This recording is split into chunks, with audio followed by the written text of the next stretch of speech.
भाई साहब, इन दिनों फिल्म इंडस्ट्रीज बॉलीवुड में एक पहले घटना की शुरुआत है सुशांत सिंह मर्डर केस से, लेकिन अब जांच का दायरा बढ़ते बढ़ते सीबीआई और अब पूरा मामला ड्रग्स पे चला गया है। तो क्या कहेंगे जिस प्रकार की कार्रवाई हो रही है वो कितना सही मानते हैं और कितना गलत मानते हैं? एनसीबी की बात कर रहे हैं, जी ड्रग जी पे चला गया है। जी। देखिए, नारकोटिक्स कंट्रोल ब्यूरो की स्थापना भारत सरकार ने इस आशय से किया था, जब हमारे पड़ोसी मुल्क, दुश्मन देश, जो हमारे देश में ब्राउन शुगर यानी heroin, brown sugar, white sugar और इन सब के गिरफ्त में जब लोग आने लगे, मार्फिन और निकोटीन, तमाम ऐसे, तो गवर्नमेंट बहुत चिंतित हुई उस समय की, और देश में बड़ा हो हल्ला भी मचा, कई कितने सेंटर खोले गए इनको सुधारने के लिए। लेकिन जो है, जब भी ये सेंटर से निकले और बाहर आए तो फिर वही नशे की जद में पड़ गए। और आपको विश्वास नहीं होगा, जेलों में भी इन नशेड़ियों को जब गिरफ्तार करके पुलिस जेल भेजती है या एनसीबी भेजती है, तो जेल के अंदर का जेलर और सुपरिटेंडेंट भी जो है उनको बचाने के लिए, उनकी ज़िंदगी बचाने के लिए कि कहीं ये मर जाएगा तो हम फंस जाएंगे, उसको बाकायदा खरीदारी करके हेरोइन यानी कि वाइट शुगर और ब्राउन शुगर की सब पुड़िया का मंगा के 100-200 पुड़िया वहाँ बांटते हैं, जिसकी जान न जाए। एकदम अकड़ने लगता है, एकदम से अजीब सा उसका जीभ उब निकलने लगता है, तो जेलर डर के मारे सुपरिटेंडेंट फट से अपने पैसे से मंगा के देते हैं। यही नहीं, जेलों में बिकता भी है खुलेआम। जेलों में जेल विभाग इसको बिकवाता भी है, ड्रग्स को। मैंडेक्स सबको मिल जाएगा वहाँ, मैरिजुआना मिल जाएगा, सब कुछ मिल जाएगा। हमारे कहने का तात्पर्य है कि narcotics drug psychotropic substances act 1985 में ये जो है बना, इस महान उद्देश्यों को लेकर कि देश के नौजवान जो गुमनामी के अंधेरे में, नशे के अंधेरे में जा रहे हैं, उनको फिर से उजाले में लाया जाए, और देश का भविष्य जो है वो नौजवानों से बनता है, इसलिए अपने देश के भविष्य को बचाया जाए। 16 सितंबर 1985 को तत्कालीन राष्ट्रपति ज्ञानी जैल सिंह ने इसको मंजूरी दे दी। 14 नवंबर 1985 को एनडीपीएस एक्ट जो है अमेंडेड, ये 3 बार इसमें अमेंडमेंट हुआ, 1988, 2001 और 2014 में 3 बार इसमें अमेंडमेंट किया गया। खैर, तो कहने का तात्पर्य है कि सुशांत सिंह का जो प्रकरण है वो सीबीआई ने मान लिया ये आत्महत्या है। अब उसके बाद सीबीआई ने ये माना कि इसमें कुछ ईडी का भी मामला है, ईडी के भी अधिकारियों को उन्होंने आमंत्रित कर दिया कि आप भी देखिए भाई। ईडी वालों ने भी पूछताछ किया, गहन पूछताछ किया। उसके बाद ये इसमें फिर एक आ गया मैरिजुआना। मैरिजुआना यानी गांजा, ये जो लड़की गिरफ्तार हुई है रिया चक्रवर्ती, तो ये हुआ कि मैरिजुआना जो है ये सुशांत सिंह राजपूत को मैरिजुआना ये और इसका भाई दोनों मिलकर उनको मुहैया कराते थे और खुद भी पीते थे, ड्रग लेते थे। ठीक है, अब इसके आधार पर शुरू हुआ एनसीबी की कार्रवाई।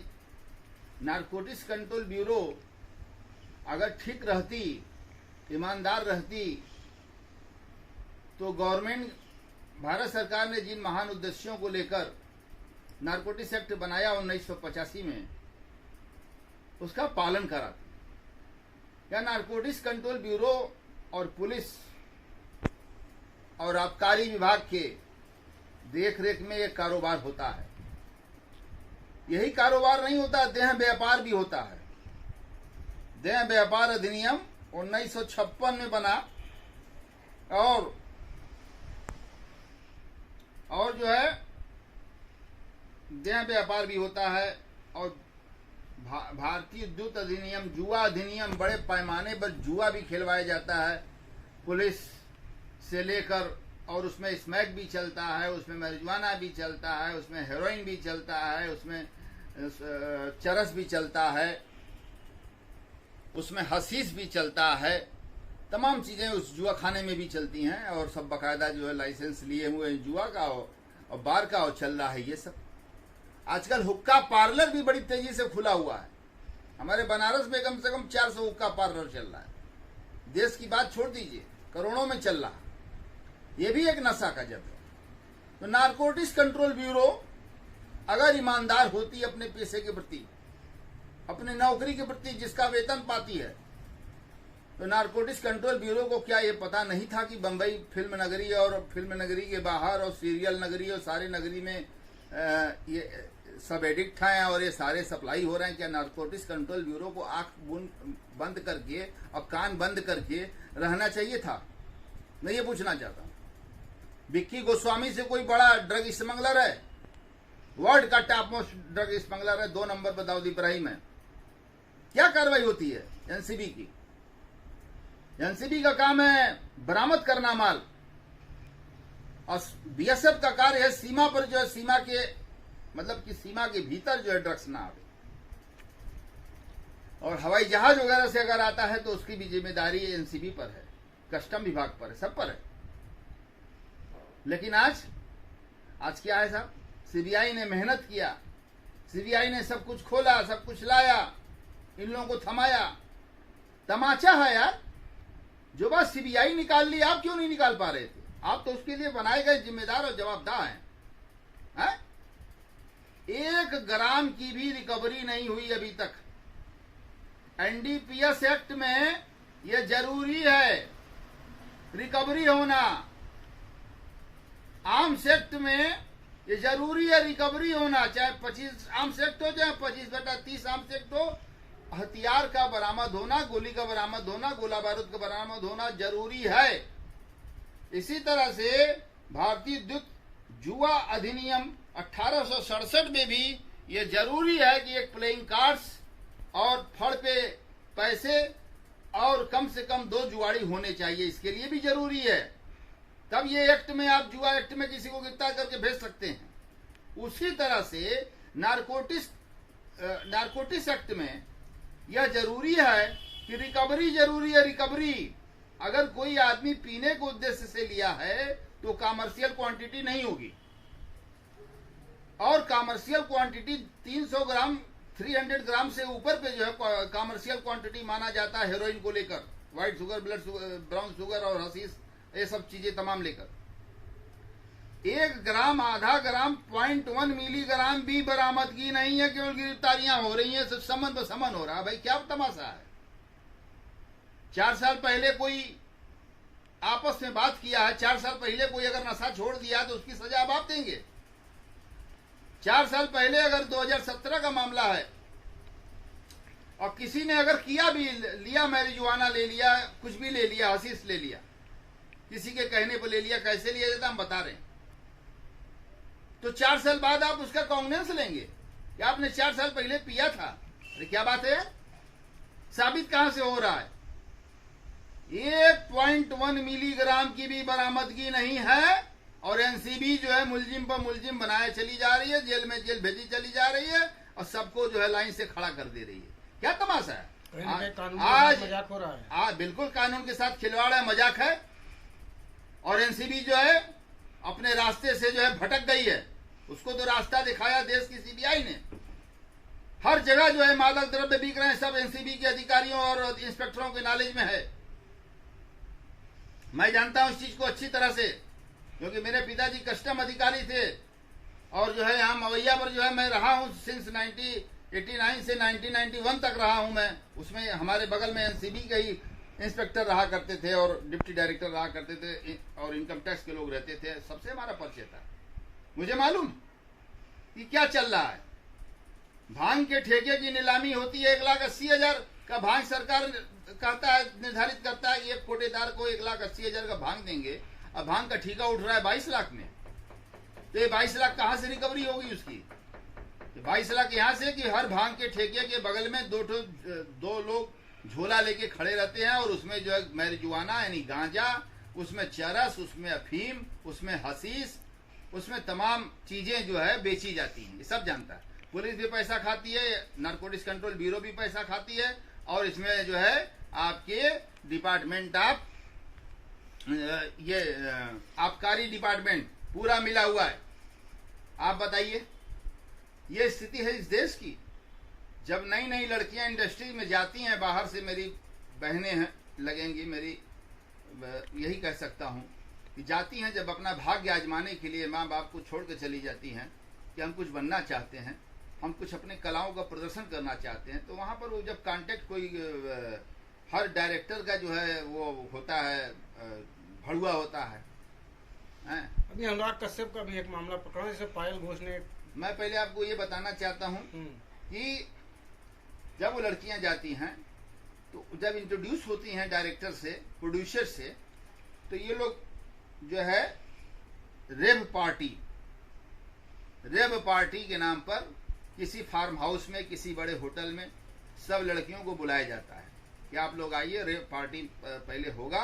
रेव पार्टी में क्या होता है, मादक द्रव्य पीना होता है, शराब चलता है, और उसके बाद जो है ये डांसिंग होता है, बुल डांस होता है, और उसके बाद हचक के जो है जब वो सब नशे की जद में आ जाती हैं, चरस पी के, अफीम गांजा पी के, तो उन सबों को, लड़कियों को भी अंदर ये फीलिंग होने लगता है सेक्स का, और इधर डायरेक्टर साहब, प्रोड्यूसर साहब पहले से तैयार हैं, तो ये जबरदस्ती पिलाया जाता है। उनकी मजबूरी होती है कि भाई हम इन्हीं के अंडर में काम करना है, भाई चलिए पार्टी मनाए। जब मदहोश होने लगती हैं तब ये साले कमरे में लेकर जाते हैं, होटल के साले उनके साथ जो है ये बलात्कार करते हैं डायरेक्टर और जो है प्रोड्यूसर्स, और हीरो भी साले इसमें शामिल है। हीरोइनों को किस तरीके से इस नशे में धकेला जाता है, किस तरीके से उनको जबरदस्ती लड़कियों को पिलाया जाता है, इस पर नारकोटिक्स कंट्रोल ब्यूरो का ध्यान नहीं है। वो कौन कौन से डायरेक्टर हैं, एक तो साला महेश भट्टवा है, एक पूजा भट्ट है, एक सनी लियोनी देखिए बिग बॉस के जरिए सीजन 5 में जो है ये जो है सलमान खान को भा गई और एक पॉर्न स्टार बन गई। अजीब ही हाल है साला, एक रंडी को साले तुम पॉर्न स्टार बना रहे हो। रंडी तो रंडी है, अब विदेश की रंडी को लाकर जो है, रहने वाली ये चंडीगढ़ की, हमेशा साली फॉरेन में अमेरिका में थी और इसने ब्लू फिल्म बनाया और लेस्बियन थी। सलमान खान को भाग गई, Salman Khan big boss season 5 में लाए कि तुमको जो है हम विनर बनाएंगे। विनर कहां से बने, राकेश नायक ने जनहित याचिका कर दिया chief justice, honourable chief justice, honourable high court के बेंच पर हमने जनहित याचिका कर दिया कलर्स को और बायाकाम 18 को, और ब्रॉडकास्टिंग सूचना इंफॉर्मेशन एंड ब्रॉडकास्टिंग डिपार्टमेंट के डायरेक्टर और सबको मैंने पार्टी बनाया, सेंट्रल गवर्नमेंट को पार्टी बनाया, और उसमें मचा हड़कम। नोटिस की बात आई तो ये लोग तत्काल जो है ब्रॉडकास्टिंग डिपार्टमेंट ने हमको चिट्ठी भेजा, रितु शर्मा ने चिट्ठी भेजा कि इनको जो है बिग बॉस से हम लोगों ने निकालने का निर्देश भेज दिया है, कलर्स और बायाकाम 18 को, और बिग बॉस से जो है सनी लियोनी को मैंने बाहर कराया। यही नहीं, सनी लियोनी को फिल्मों में न लिया जाए इसके लिए राकेश नायक ने पूरे देश के, पूरे बम्बई के, बॉलीवुड के कोई भी एक्टर बचा नहीं जिसको चिट्ठी नहीं भेजा हूं। सबको मैंने चिट्ठी भेजा, सबको मैंने उसका गंदा तस्वीर भेजा एनेक्स करके, और उसकी हरकतों के बारे में बताया, और मैंने अपील किया, आमिर खान से भी अपील किया, सलमान खान, सबसे मैंने अपील किया, डायरेक्टरों से, सारे डायरेक्टर कोई बचा नहीं। मैंने 188 जगह रजिस्टर्ड मैंने भेजा, और सब के सब साले चुप। और उसके बाद क्या हुआ, बिग बॉस सीजन 5 में महेश भट्ट पहुंच गया, ये साला बुड्ढा है, हर हीरोइन को अपने जंघे पे ही बैठाएगा, अपने आगे ही बैठाता है साला कमीना कहीं का। इसका भाई भी साला जो है भट्ट, कौन है, विक्रम भट्ट है कि कौन भट्ट है, ये भी साला बहुत बड़ा हरामी है, अमीषा पटेल की जिंदगी खराब कर दिया, अपने घर में रख के। तो भट्ट साहब जाते हैं सीजन 5 में, बिग बॉस उनको बुलाते हैं, वो जाते हैं, बाकायदा सनी लियोनी के साथ बैठते हैं, झूला पर उनके बैठते हैं, झूलते हैं, और उसके बाद जो है गले लगाते हैं और उसको कहते हैं जिस्म 2 में मैं आपको बतौर हीरोइन लेने का ऐलान बिग बॉस के घर से कर रहा हूं। तालियां बज रही है, क्या तमाशा है भैया सलमान खान जी, हाँ महेश भट्ट जी आपका। अब उसके बाद जिस्म 2 पिक्चर बन गया, मेरे विरोध के बावजूद जिस्म 2 बनाया गया, और जिसमें 2 के बाद जब एकता कपूर बालाजी प्रोडक्शन हाउस की डायरेक्टर एकता कपूर जो जितेंद्र की लड़की है और उनके बस में नहीं, एकता कपूर लेस्बियन है, शादी उसने नहीं किया, और उसका भाई तुषार कपूर भी वो है तुषार कपूर जो है वो लड़कों के साथ जो है वो ये तो लेस्बियन हो गई। हाँ, तो एकता कपूर की नजर जो है बिग बॉस में जब आई तभी पड़ गया था। बिग बॉस से निकलने का इंतजार कर रही थी, तब तक जिस्म 2 में चली गई। फिर एकता कपूर ने उससे कंसल्ट किया, अपने घर ले आई। अब बोली हम तुमको रागनी MMS2 नामक पिक्चर मैं दे रही हूँ। अब बहुत बड़े बजट का ये पिक्चर होगा, लेकिन हमारी शर्त यह है कि आप हमारे साथ लेस्बियन का हम आप सेक्स किया जाएगा, क्योंकि आप शायद कुछ ज़्यादा आनंद देती हैं। ऐसा मैं देखा आपका सीन। सनी लियोनी से बोलती है एकता कपूर, कितनी कमीनी है सोचिए। और एक बालाजी प्रोडक्शन हाउस में जितनी भी लड़कियों का सिलेक्शन किया गया अब तक, जब से बना तब से अब तक, तो अपने हवस का शिकार इसने बनाया। उन्हीं लड़कियों को इसने फाइनल किया अपने सीरियल के लिए जिन लड़कियों ने हाँ कर दिया कि हम आपके साथ लेस्बियन उसमें हम आएंगे। लेकिन वो लड़कियां अनजान, लेकिन ये तो टैलेंटेड थी ना लेस्बियन, पहले तो ये लेस्बियन ही थी ना, सनी लियोनी। अब सनी लियोनी को साहब लेके कमरे में गई और टेस्ट ली और उसके बाद पास हो गया भाई। वो उसने ज़बरदस्त कही कि हमको बड़ा अच्छा फीलिंग हुआ आज पहली बार लगा कि किसी लड़की के साथ मैं सोई हूँ लेस्बियन। मतलब ये हालत है एकता कपूर का।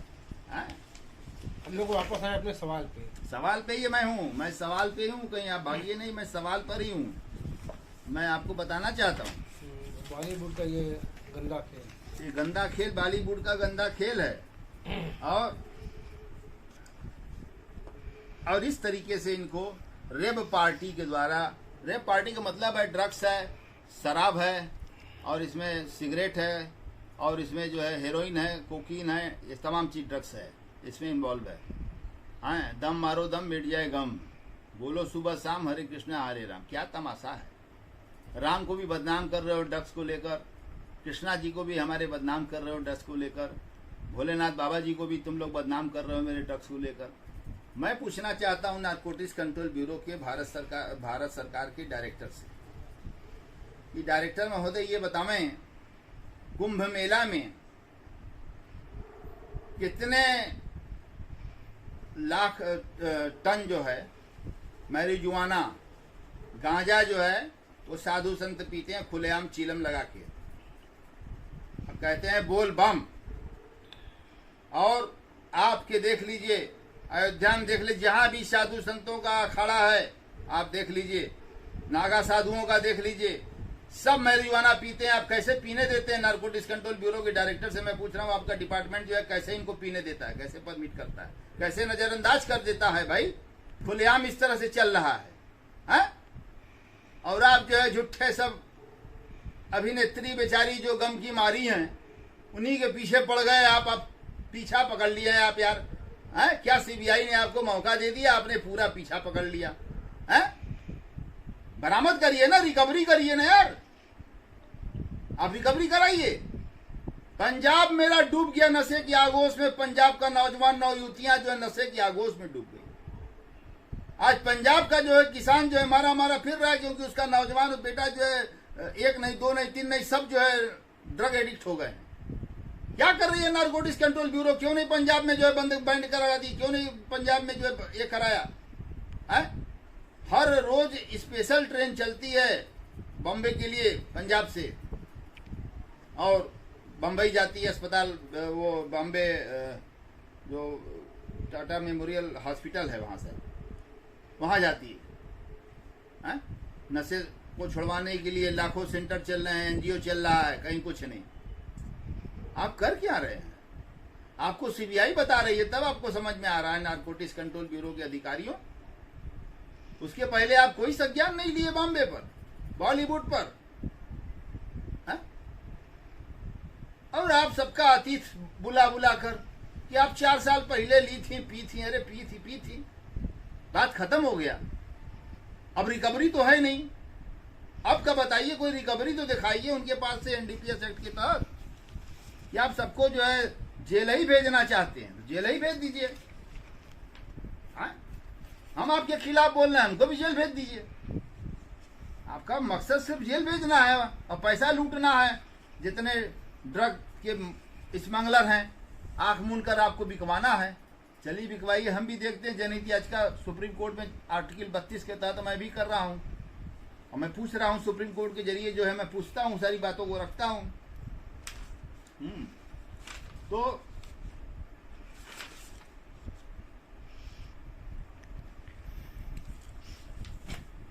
तो मैं आपसे कहना चाहता हूं, दूसरा पक्ष ले लीजिए। ये एक पायल घोष एक्ट्रेस है। इन्होंने अभी कल बंबई के थाने में जो है एक FIR लिखवाया और अब बड़े ही अफसोस व शर्मिंदगी की बात यह है कि अनुराग कश्यप डायरेक्टर, जो पायल घोष को अपने बेडरूम तक ले गया एक बहाने से और उसके बाद उससे कहता है कि मैं बड़ा ही कुल तरीके से, लड़कियां जो है मेरी बाहों में आ जाती हैं, अपना मार बहवाई कर रहा था, एवं 200, मतलब उसको बड़ा प्राउड हो रहा था कि 200 से ऊपर लड़कियों के साथ मैं सो चुका हूँ, यौनाचार कर चुका हूँ, कदाचार कर चुका हूँ, व्यभिचार कर चुका हूँ। ये साला जो है अनुराग कश्यप डायरेक्टर, अभी तक गिरफ्तारी नहीं हुई, पूछताछ नहीं हो रही है। क्या चल रहा है भाई? इसको भी मैं देखता हूँ, इसका भी मैं संज्ञान ले लिया हूँ। हमारी संस्था गरीब शोषित असहाय विधिक सहायता संस्थान ने इसका भी संज्ञान लिया है। अनुराग कश्यप ने जो है पायल के साथ जबरदस्ती हवस का शिकार बनाया, एक बार नहीं कई बार बनाया। और डायरेक्टर अनुराग कश्यप की गिरफ्तारी की मांग कंगना रनौत ने पायल घोष के साथ हुए बलात्कार के परिप्रेक्ष्य में अनुराग कश्यप की गिरफ्तारी की मांग किया है। अब बताइए, कंगना रनौत एक बेचारी लड़की लड़ रही है, अकेला जीव, अब पूरा जो है महाराष्ट्र के लोग जो है लगे हुए हैं, सरकारें लगी हुई हैं, सारी चीजें हैं। वो तो माननीय अमित शाह जी को मैं तहे दिल से शुक्रिया एवं उनका खैर मकदम करता हूं कि उन्होंने एक अभिनेत्री की हत्या होने से बचा लिया जिसका नाम कंगना रनौत है। और मैंने भी घोषणा किया था कि कंगना रनौत तुम लड़ो, हम तुम्हारे साथ हैं। और मैं सलाह देता हूं कि ये अनुराग कश्यप को कि गैंग ऑफ वासेपुर की जगह गैंग ऑफ बॉलीवुड बनाइए, आप गैंग्स ऑफ बॉलीवुड बनाइए और वो दिखाइए बाप। साले तुम लोग डायरेक्टर प्रोड्यूसर, साले लड़कियों को, साले मरिजुआना, साले हीरोइन, साले जो है चरस कसीस, साले उनको जो है उनके जो है मन में, उनके दिमाग में साले जो है सेक्स के प्रति जो है वो करते हो, इरिटेट करते हो साले, और उसका हवस बनाते हो। और साले हराम जादो, साले मादर चोदों, साले जो है 2-3 साल उन सबों के साथ हवस करने के बाद साले जो है अपने हवस की पूर्ति करने के बाद दूसरी लवंडिया, तीसरी लवंडिया, चौथी लवंडिया, पहली बीवी, दूसरी बीवी, सब मतलब चल रहा है। काल की कोचलिन के साथ इसने फिर शादी किया। और जो है अनुराग कश्यप ने ये पहली पत्नी इनकी आरती बजाज है, इनके पक्ष में उतर गई। क्यों उतर रही है भाई? आपकी जब विपक्ष में थी तभी तो डिवोर्स हुआ। अब काल की भी उतर गई। ये क्या तमाशा है? बड़े अच्छे हैं तो बड़े अच्छे हैं तो क्यों आप क्यों तो फिर डिवोर्स पर दस्तखत करने क्यों गई अनुराग कश्यप के खिलाफ? दोनों पत्नियों से मेरा ये सवाल है। इतने अच्छे हैं ये, आप इनके साथ दिन रात रहती हैं, सब देख रही थी, बड़े अच्छे हैं, तो इतने अच्छे थे तो आपने छोड़ा क्यों? सपना भागनानी है, बिग बॉस सीजन 6 की कंटेस्टेंट रही हैं, इनके साथ भी कुछ ऐसा ही हुआ। अब मैं आपको बताना चाहता हूं कि सनी लियोनी के सेक्स बाजार कितना टाइट हुआ बॉलीवुड में। प्रोड्यूसर और डायरेक्टर्स एंड असिस्टेंट डायरेक्टर्स और साले कैमरामैन तक भी वही में घुसे रहे और मेकअप मैन भी घुस गया उसी में। क्या करना है भाई, उसको क्या करना है, वो तो एक नंबर की साली वर्ल्ड लेवल की रंडी है। ये देखिए एक पिक्चर आया रईस के साथ, लैला मैं लैला, शाहरुख खान के साथ आया 21 सितंबर 2020 को, लैला मैं लैला। दूसरा पिक्चर आया इनका, मैं पहला पिक्चर का नाम बता दूं, पहला पिक्चर इनका आया महेश भट्ट ने जिस्म 2 बनाया, और दूसरा जो है इसकी डायरेक्टर जिस्म 2 की पूजा भट्ट थी, और रणदीप हुड्डा जो है ये भी डायरेक्टर था, और प्रोड्यूसर बाई डीनो मोरिया, तो और रिटेन बाई महेश भट्ट। ये लोग ने पिक्चर मिला दिया, यानी कि कीचड़ की मछली को, गंदी मछली को लाके जो है इन्होंने बॉलीवुड में डाल दिया, और गंदा बनाने के लिए, पहले से गंदा ही था ही, और गंदा बनाने के लिए इन्होंने ऐसा कर दिया। दूसरा जो है एकता कपूर ने रागनी MMS 2 बनाया, सनी लियोनी को प्रमोट किया गया। इतनी चिट्ठियां भेजने के बाद भी ये बॉलीवुड के लोग इतने जो है बदमाश किस्म के हैं, मतलब क्या बता मैं। फिर शाहरुख खान को भी नहीं रहा गया, अब पिक्चरवे के बहाने ही लोग होटल बुक होता है, अगल बगल कमरा रहता है हीरो हीरोइन का, धक से हीरोइन घुस जाती है, खाना खाती, दारू पीती, सो जाती है। फिर सवेरे टाइट होके निकल गए शाहरुख खान साले। तेरा इंतजार अरबाज खान, फिर भूमि संजय दत्त के साथ, डोंगरी का Raja director Hadi Ali Abrar, one night stand, और एक है मैस्टीज एड तुषार कपूर के साथ, रितेश देशमुख भी इसमें है, और डायरेक्टर है मिलन जावेरी। एक पहेली लीला टी सीरीज वालों ने बनाया, प्रोड्यूसर टी सीरीज था भूषण कुमार, गुलशन कुमार के लड़के ने बनाया था, और कृष्ण कुमार उनके भाई, और अहमद खान और सायरा खान। और रागनी MMS 2 का मैंने बता ही दिया आपको, producer by Balaji motion pictures and ALT entertainment, और प्रोड्यूसर सोहराब कपूर, एकता कपूर। यह एक विश्वव्यापी रंडी को सनी लियोनी को लाकर यहाँ परोसा गया जबरदस्ती, और हमारे देश के नौजवान जो है वो एकदम से जो है परेशान इसका पिक्चर देख देख के। तो बॉलीवुड का बड़ा काला चेहरा है, बड़ा काला चेहरा है कि आप ये देखिए कि इसको जो है प्रमोट किया जा रहा है, जिस रंडी का साली का हर साइट पर जो है खुल जाएगा, गूगल से लेके यूट्यूब से लेके सारे तमाम हजारों साइट हैं इसके जो खुलेंगे। और अब मैं लास्ट बताना चाहता हूँ दाऊद इब्राहिम का खेल, कि दाऊद इब्राहिम कैसे खेलता है। उन 2013 में बम्बई के MLA बाबा सिद्दीकी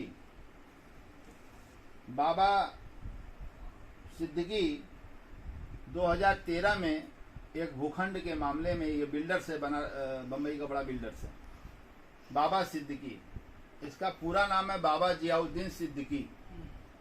ये 2013 में दाऊद इब्राहिम ने इसको एक मामले में जो है हट जाने को कहा था, इस साला हट भी गया, अब फिर उनका खास बन गया, बहुत खास बन गया।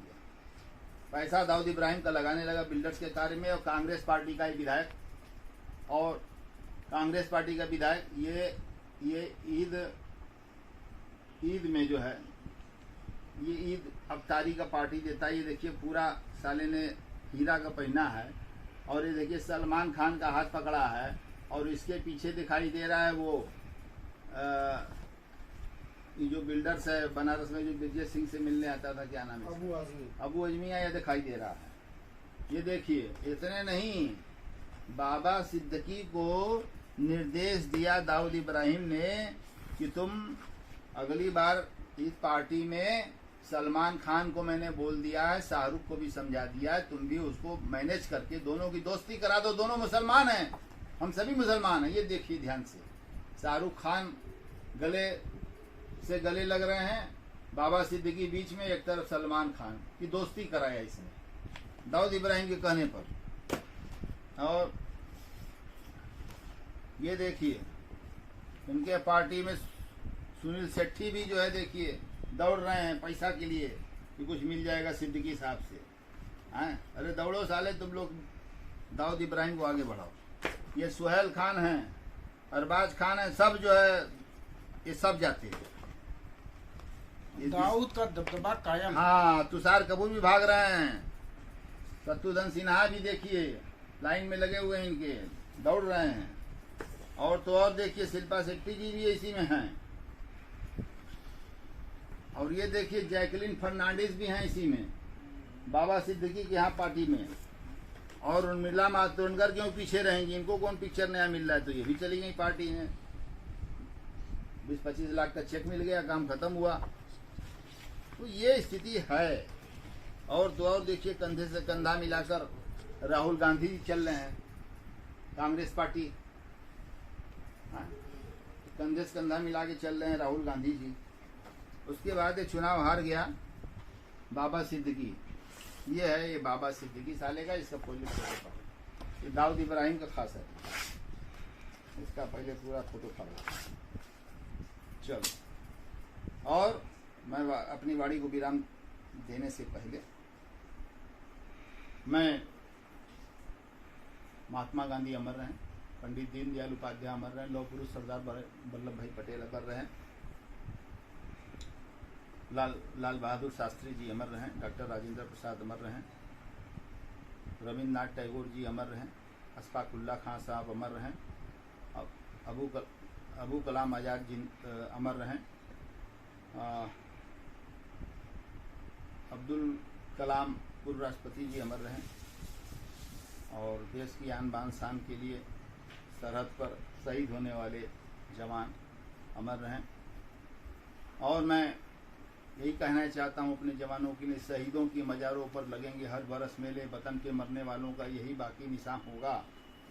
और माननीय हमारे देश के माननीय लोकप्रिय प्रधानमंत्री माननीय नरेंद्र मोदी जी जिंदाबाद, अमित शाह जी जिंदाबाद। मैंने उनके लिए तमाम मंदिरों पर, माँ विंध्यवासिनी पर, बाबा विश्वनाथ पर, काल भैरव बाबा पर मैंने उनके स्वास्थ्य लाभ के लिए जो है मैंने मन्नत मांगी थी, तो बेचारे ठीक होकर घर पर आ गए और बहुत ही अच्छा कार्य कर रहे हैं।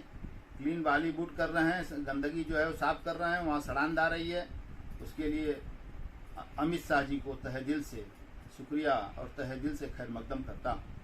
और अमित शाह जी जिंदाबाद। और अपने लोकप्रिय मुख्यमंत्री माननीय योगी आदित्यनाथ जी जो बहुत ही कर्मठ हैं, गोरखपुर के मैं भी रहने वाला हूँ, गोरखनाथ क्षेत्र का ही रहने वाला हूँ। मंदिर में बचपन से जाता था, जब मैं हम लोगों की गर्मी की छुट्टी होती थी माँ बाप ले जाते थे, ददिहाल ननिहाल सब वहीं हैं। तो हम लोगों ने नज़दीक से देखा है योगी जी को, ये कार्यों को। तो योगी आदित्यनाथ जी जिंदाबाद। और पुलिस का इकबाल बुलंद रहे, और पुलिस का इकबाल बुलंद रहे। और उनके लिए भी मैं, जो पुलिस के जवान शहीद हुए हैं उनके लिए भी जिंदाबाद, बीएसएफ के जवान शहीद जिंदाबाद, सीआरपीएफ के जवान भी शहीद हुए हैं उनके लिए भी अमर रहें। और बीएसएफ के भी जवान जो शहीद हुए हैं अमर रहें, और पुलिस के जवान जो शहीद हुए हैं वो अमर रहें। और पुलिस का इकबाल बुलंद हो, आईपीएस आईएएस का इकबाल बुलंद हो। और देश में जिस तरीके से जो है एक नई क्रांति की शुरुआत है, और देश में जो अस्थिरता चल रही है कोविड-19 को लेकर, उसके लिए भी हम लोग बहुत चिंतित हैं। प्रधानमंत्री जी बहुत चिंतित हैं, शायद दाढ़ी भी उन्होंने छोड़ दिया है, शायद मन्नत उन्होंने केदारनाथ बद्रीनाथ के लिए मान दिया है, ऐसा लगता है। और बड़े ही कर्मठ जुझारू व्यक्तित्व के धनी हैं योगी आदित्यनाथ जी। और योगी और हमारे यहाँ के लोकसभा के